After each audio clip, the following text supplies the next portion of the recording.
હવે ઓના થાય તેની ખાસ ધ્યાન રાખવું।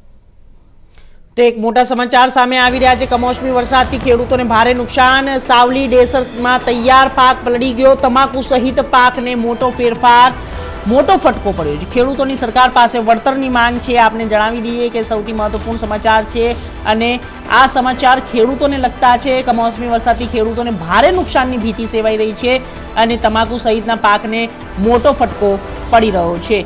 તો ખેડૂતોની સરકાર પાસે વળતરની માંગ કરવામાં આવી રહી છે અને આ સાથે જ ખેડૂતો માંગ કરી રહ્યા છે કે જેટલું પણ નુકસાન થાય છે તેનું વળતર અમને આપો, કારણ કે પાક પલળી ગયો છે। સાવલી ડેસરમાં તૈયાર પાકને નુકસાન થયું છે અને આ સાથે જ સાવલીના જે ખેડૂતો છે તમાકુ સહિતના પાકોને મોટો ફટકો પડ્યો છે। દ્રશ્યો આપને આજ બતાવી રહ્યા છે। ઇન્ડિયા ન્યૂઝ ગુજરાતના માધ્યમથી ખેડૂતોની વેદનાને આપને બતાવવાનો પ્રયત્ન કરી રહ્યા છે। દર્શક મિત્રો, આપ સમજો, કારણ કે ખેડૂત એ જ્યારે દેશની અંદર એક એવો વર્ગ છે કે જે તમામ પાક તૈયાર કરે છે અને દેશના જ્યારે ખૂણે ખૂણે તે તમામ વસ્તુઓ પહોંચાડતો હોય છે અને ખેડૂતનું યોગદાન ખૂબ જ મોટું યોગદાન હોય છે।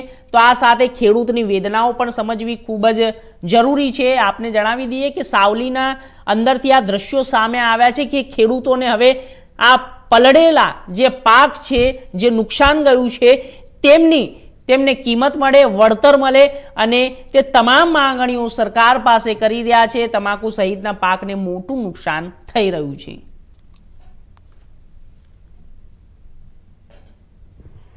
મારું નામ ચિરાગ ચાવડા છે। હું ડુંગરીપુરા ગામમાં રહું છું અને હવામાન વિભાગે જે આગાહી કરી હતી એનાથી મારે ભારે નુકસાન થયું છે। 5 થી 4 વીઘામાં તમાકુ પલળી છે। સરકાર પાસે શું માંગ છે? ખાતર પાણીનો ખર્ચો અમને મળી રહે। કેટલા રૂપિયાનું નુકસાન છે? 20 થી 25 હજારનું નુકસાન છે। હું આ ગામનો વતની છું। પરમાર સુરેશભાઈ પ્રવીણસિંહ મારું નામ છે। જ્યારે વરસાદ કમોસમી આવ્યો હતો ત્યારે અમારે તમાકુ ખંખેરવાનો ટાઈમ હતો, એ ઘડીએ હવે ખેતરમાં હતા તમાકુ પલળી ગયું હતું બધું।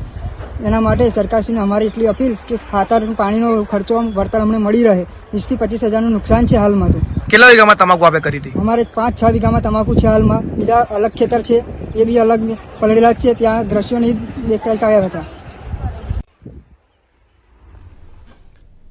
તો હાલ સમાચારોમાં બસ આટલું જ। દેશ દુનિયાની તમામ